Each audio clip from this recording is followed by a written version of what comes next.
Com o rebaixamento do Wolverhampton, o que muda na negociação com o John Arias? Al Nassr e Al Hilal disputam Vitor Roque, surpresa por Fabinho pode acontecer e os números dos atletas do Palmeiras na temporada. Fala família Palmeiras 90+, é isso que você vai ver no vídeo de hoje. Esse vídeo é um oferecimento do nosso parceiro, a CVREC. Gente, vamos começar falando sobre as notícias do Verdão e daqui a pouco eu vou mostrar para vocês os números dos atletas de uma forma que talvez você não tenha visto. Segundo informações do setorista Diego Firmino, Al Hilal e Al Nassr estão brigando pela contratação de Vitor Roque. É uma disputa bem intensa e os clubes árabes têm dinheiro. O Palmeiras deve se manter firme nessa manutenção do jogador aqui no Verdão, tá? A expectativa que a gente tem é que o Vitor Roque saia após Copa do Mundo. Até a Copa do Mundo, o Vitor Roque segue no Palmeiras. Então, se você parar pra pensar, o Chelsea já chegou, começou a sondar o Palmeiras pelo Vitor Roque. Manchester United fez um movimento também, teoricamente agressivo ali, né, pra tentar trazer o jogador. Palmeiras segurou todas as investidas e o mundo árabe geralmente chega com grana. E grana pesada. O Palmeiras vai fazer de tudo para segurar o jogador, é bem verdade. Vamos ver como é que vão seguir essas situações. Números não foram especulados ainda. Geralmente esses clubes grandes jogam a informação para a imprensa, né, antes de fazer o aporte oficial, a proposta oficial, até para saber como termômetro, como a situação vai acontecer. Recentemente a gente teve um movimento do Atlético de Madrid mirando o Flaco Lopes, que deve acabar não com o jogador do Palmeiras, mas sim com um empréstimo do atacante Marcos Leonardo, que tá na Arábia. A gente vai te atualizar de tudo, tá? Até porque o Palmeiras está mirando a contratação de um camisa 5, isso não é novidade pra ninguém. Danilo é um jogador que tá em pauta, até agora nada de oficial. E o Fabinho, tá? Como é que o efeito de tudo que tá acontecendo na Arábia pode refletir positivamente pro Palmeiras com relação ao Fabinho? Presta atenção. O Fabinho é um jogador tido como um atleta ali de peso, né, pro Al Ittihad, assim como era o Benzema. O Benzema não joga mais com a camisa do Al Ittihad, essa é a notícia que a gente tem, porque os caras tentaram fazer uma renovação de contrato com ele sem salário, apenas exigindo, apenas pagando, né, os direitos de imagem para o jogador, o que para eles é assim, para ele foi uma afronta, né, por tudo que o Benzema representa para o futebol, já foi melhor jogador do mundo, enfim. Reflexo disso, Benzema saindo do Al Ittihad. O Fabinho tem mais alguns meses de contrato, 4 para ser exato, né? E eu acredito que ele não vai renovar com o Al Ittihad. O Al Ittihad já mostrou como trata os seus ídolos, né? Uma vez que os atletas lá são ativos, ponto, né? É isso. Então, grande chance sim do Fabinho acabar vindo pro Brasil, em especial pro Palmeiras, é o que a gente espera, né? De acordo com todas as notícias que a gente viu na imprensa e de acordo com a nossa análise, tá? Não estou cravando, mas há uma possibilidade real do Fabinho acabar vestindo verde ainda essa temporada, o que seria fantástico pro Palmeiras, tá? Além de todo esse cenário, a gente tem o Wolverhampton, que tá caindo para a segunda divisão agora, tá? Na Premier League, a gente já tinha falado que isso ia acontecer, né? Era inevitável por conta da pontuação do clube inglês. Entretanto, vamos pontuar uma questão. Agora não tem choro e nem vela. Eles têm que negociar os ativos, até por conta do fair play financeiro pesado que existe na Inglaterra. Lá não é como no Brasil, você não pode contratar, sendo que você tem um faturamento médio estimado ali de, sei lá, 100 milhões de reais no ano e você quer contratar um jogador de 150, então não cola, não dá, não é permitido. O clube que não paga entra em transfer ban e assim, o processo é muito rápido, né? Então o Wolverhampton vai ter que se livrar dos jogadores, a gente já tava falando isso no canal há um tempão, né? Arias e André são dois atletas que interessam muito a diversos clubes no Brasil. Eu tenho a informação, né, segundo todos os setoristas que estão acompanhando o Palmeiras aí, de que o Palmeiras está fazendo um movimento, sim senhor, para trazer o John Arias e que agora é o momento, tá? Então, se na próxima semana o Palmeiras não anunciar nada com o John Arias, esqueçam. E eu tenho até uma informação legal aqui, né? Falamos muito do Ezequiel Barco e de como os números dele são similares aos números do John Arias, mas eu vou te provar isso no vídeo de hoje. E antes da gente seguir com a análise dos números do Palmeiras, eu preciso te agradecer, tá? Nós batemos a marca de 1 milhão de visualizações em um único mês, no mês de janeiro. Obrigado por abraçar a proposta do canal e por estar sempre com a gente. É uma alegria ter vocês aqui e é uma alegria imensa poder continuar esse projeto que há 7 meses vem fazendo as nossas vidas melhores, né?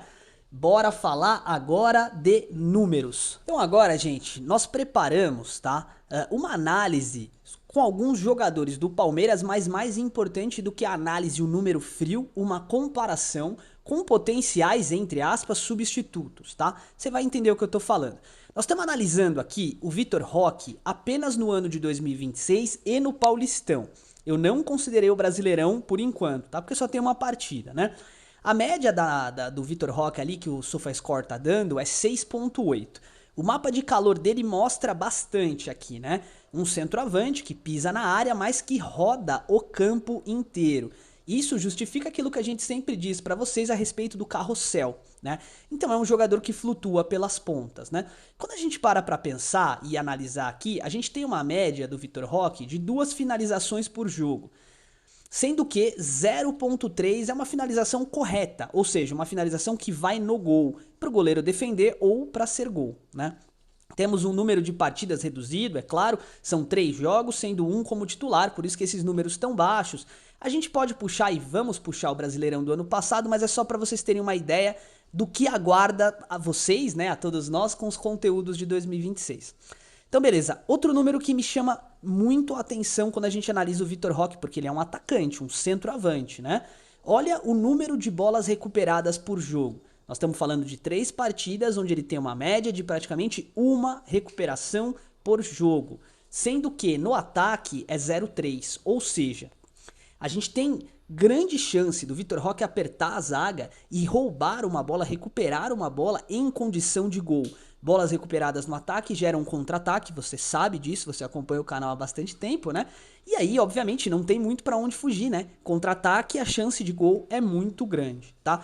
Tudo bem, Henrique. Estamos analisando aqui a temporada de 2026. Vamos olhar o Brasileirão de 2025 e vamos perceber, ó, a média do Vitor Roque mantém-se em 6.9, né? Só que olha a diferença, que é o que eu gostaria muito de mostrar pra vocês. Um minuto. Aqui, ó. Olha a flutuação do jogador. A média subiu para 7,16, né? Olha a flutuação do jogador. Olha como ele faz o movimento de falso 9, contrariando o que muita gente diz que o Vitor Roque joga parado, tá? E olha como ele flutua pelas pontas, cara. Pela esquerda principalmente, né? O mapa de calor dele é bem desenhado. Então são 33 jogos no Brasileirão da temporada passada com 16 gols. E ó lá, vamos ver, cadê? Finalizações certas por jogo, 1.2. Ou seja, a cada jogo que você vê o Vitor Roque participando, ele vai pelo menos finalizar uma bola no gol, correndo o risco de fazer o gol ou não. Isso é muito alto, tá? Uma média de 2.4 finalizações por jogo, também bastante elevada. E é claro, grandes chances perdidas. Então a gente tem 13 na temporada, o que é pouco. Ou seja, Vitor Roque é um atacante que crava. Agora, beleza, outro dado que a gente separou aqui, e aí a galera do meme vai dar risada, mas a gente tem que analisar, né? É número, né? Quando a gente analisa o Vitor Roque no Brasileirão de 2025 e o Luciano do São Paulo no Brasileirão de 2025, o movimento é absurdamente diferente, né? A gente tem o Vitor Roque flutuando muito pela ponta esquerda, já o Luciano pela direita e os dois pisando na área, beleza. Os números da temporada passada, eles são, assim, assombrosos, né? O Vitor Roque jogou 33 jogos, o Luciano 32. 16 gols pro Vitor e 9 pro Luciano, beleza. Temporada do Vitor muito melhor que a do Luciano, mas quando a gente analisa o Paulistão de 2026, a gente tem uma surpresa, né? A diferença de idade do Luciano pro Vitor Roque é 12 anos, né? Então não era pra ser tão assim, né? Essa diferença não podia ser tão grande assim. É começo de temporada pros dois. A média, né, a nota do Vitor é 6.8, enquanto a do Luciano é 6.98. Olha que absurdo, tá? O Luciano já tem 2 gols na temporada, o Vitor ainda não fez pelo Paulistão, né? Mas o que mais me chama a atenção é isso aqui, ó. O Luciano tá interceptando, desarmando e impedindo finalizações mais que o Vitor Roque, tá? Mas o Vitor Roque é um jogador com muito mais mobilidade. Olha o quanto ele acerta de drible e quantos duelos ele ganha. Então a gente tem a análise de 2 jogadores em estágios da carreira completamente diferentes, mas com entregas parecidas. Vitor Roque é muito mais jogador que o Luciano, beleza? Mas é só para vocês entenderem o que vai rolar no canal daqui para frente. Analisando o Larson, a gente tem um mapa de calor centro-esquerda, né? Ou seja, ele atua pelo meio do campo, pisando, obviamente, no campo inteiro, né? Mas principalmente defensivamente do lado esquerdo, porque o objetivo aqui é cobrir as subidas do Piquerez. Então, quando o Piquerez sobe, o Larsson recua e vai lateralizado, né? Para poder impedir o avanço do contra-ataque do oponente. Muito perto do que a gente tem dito aqui no canal, né? É legal ver que a gente não é doido, né? Que as informações elas acabam batendo. 3 jogos do Larsson com 2 partidas iniciando como titular, né? E aí a gente tem os números do Larsson aqui, obviamente, começo de temporada, nada que assuste muito negativamente, né? Mas a gente tem um dado interessante. O Larsson tem 3 recuperações por jogo. Tem noção do que é isso? É aquela bola em que o clube adversário está atacando e é uma chance perigosa de gol e ele intercepta ou trava, recupera a bola e inicia o contra-ataque. Um número interessante, né? Quando a gente compara o Larsson, guardadas as devidas proporções, com o Richard Rios, a gente tem um susto aqui, né? O Richard Rios é esse mapa aqui, né? Você pode ver que ele é o famoso box-to-box que a gente não cansa de falar aqui no canal, né? Ele marca de uma caixa defensiva apoiando para a caixa ofensiva. Jogador que flutua o campo inteiro, prioritariamente pelo lado direito, mas que pisa na área. O Larsson já é um jogador que está com uma função tática um pouquinho diferente. Ele tem condição de ser esse box-to-box, mas ele atua um pouco mais defensivamente, tá? Quando a gente analisa 16 partidas do Rios e 3 partidas do Larsson, é óbvio, né? As 16 partidas do Rios jogando em alta performance na Liga Portuguesa, contra clubes de alta, né, dimensão, Champions, etc. Mas a gente consegue perceber que o Richard Rios, ele finaliza mais a gol, mais número de partidas, obviamente mais chances de finalização, né? Mas algo me chamou muito a atenção quando eu estava analisando os números, que é esse dado aqui, ó. O Larsson tem 2 passes longos por partida, enquanto o Richard Rios tem 1.8. O que justifica, né? O Richard Rios é o atleta que vai pisar de uma caixa a outra, então ele vai conduzir essa bola, entregando essa bola mais redonda para os atacantes, né? Mas o Larsson, eu não tinha essa visão e eu vou passar a analisar isso a partir de agora. Ele tem um bom aproveitamento, 100% de acerto, em passes longos, ligando o contra-ataque ou acertando as pontas para encontrar o Vitor Roque e o Flaco Lopes para brigar por essa bola. Dados interessantes, né?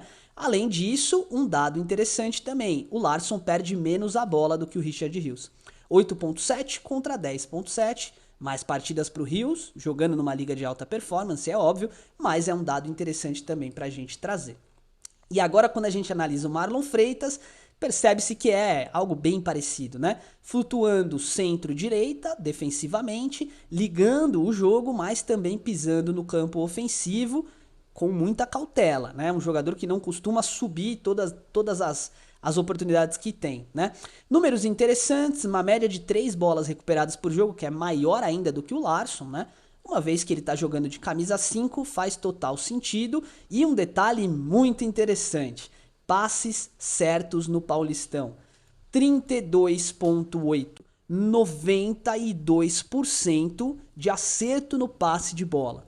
Isso é uma estatística que pareia com grandes jogadores do futebol mundial. O De Bruyne não tem esses números. Toni Kroos foi um jogador que chegou próximo desses números. É absurdo. É bem verdade que muitos passes, né, no próprio campo, e ele erra nos passes certos no terço final. O que são os passes certos no terço final? Aquela bola que vai deixar o jogador em condição de achar um passe, como ele fez com o Andréas, né, aquela diagonal contra o São Paulo, ou que vai deixar o jogador em condição de fazer o gol. Mesmo assim, 82% é absurdo. Eu começo a pensar que talvez o Marlon Freitas pode jogar de 10. Um quadradinho pequeno de movimentação ali, mas a bola chegando nele, ele vai deixar alguém na cara do gol. Números interessantes. E quando a gente analisa os números do Palmeiras na temporada, sobretudo no Paulistão, a gente tem outro dado interessante. Flaco Lopes tem 4 jogos com 2 gols e 3 assistências, números assombrosos, tá? Assombrosos. Média, mais de uma participação em gol por jogo. Quer dizer, você começa o jogo sabendo que você vai tomar um gol ou um passe do Flaco Lopes, que continue assim. E para finalizar o que eu te prometi, vamos analisar os números de Ezequiel Barco contra John Arias. Média de Ezequiel Barco no Spartak Moscou é 7,46 e o do John Arias nos Wolves é 6,61, um valor de mercado diferente aqui, né? Algo em torno de 30 milhões de reais, que é o que a gente vem falando aqui nos vídeos. E aqui tá a cereja do bolo, o posicionamento do Ezequiel Barco é exatamente o que precisamos. Tá? É um ponta esquerda de ofício que pisa na área, mas que prioritariamente sabe atacar e defender. Um jogador para ser titular e o Ramon Sousa o nosso banco de reservas na esquerda, né? Mas muito mais que isso, a gente analisa aqui, ó, 18 partidas na temporada na Liga Russa, né, pro Barco, contra 23 para o nosso querido John Arias, tá? 4 gols pro Barco contra 1 do John Arias. Mas Henrique, o John Arias está jogando na Liga Inglesa, é mais difícil, concordo com você. Mas depois em outro vídeo a gente vai analisar esse dado comparando o Campeonato Argentino e o Campeonato Brasileiro. E você vai perceber que os números são os mesmos. Pode olhar, o Barco ganha em todas as estatísticas, absolutamente todas, tá? Ele perde aqui só na parte defensiva e pra gente isso não é interessante. Olha o percentual de dribles certos do Ezequiel Barco. 56% dos dribles que ele dá ele acerta, contra 40% do nosso querido John Arias. Então é isso, rapaziada. Números abertos, números mostrados e a gente entende o futebol de uma maneira um pouco mais profissional, né? Quando a gente analisa um jogador e, sobretudo, a gente tem aquela questão passional, né, envolvendo a análise, precisamos também olhar os números. E quando a gente analisa os números, a gente tem o famoso scout. O Palmeiras não tem feito essa lição de casa do ponto de vista de análise e criatividade de mercado para trazer jogadores mais baratos com melhores realidades, com melhores condições e com melhores números. Eu sei, John Arias é um jogador que com certeza absoluta encaixaria no Palmeiras, mas por que não olhar para o mercado de outra forma? Por que não ser criativo, poupar dinheiro e trazer mais resultado? O Fluminense foi, acho que a Argentina, né, buscar o Lúcio Acosta, o Luciano Acosta, baixinho, camisa 10, deu super certo. Por que a gente não pode fazer o mesmo? Eu não tô falando de aposta, eu tô falando de tiro certo com jogadores que fazem sentido pro Palmeiras. Então é isso, rapaziada. Agradeço pelo carinho de sempre. Muito obrigado. O canal não para de crescer e eu sei que isso só é possível porque a comunidade do Palmeiras abraçou o canal, tá? Mais uma vez, um abraço forte pra vocês e avante palestra.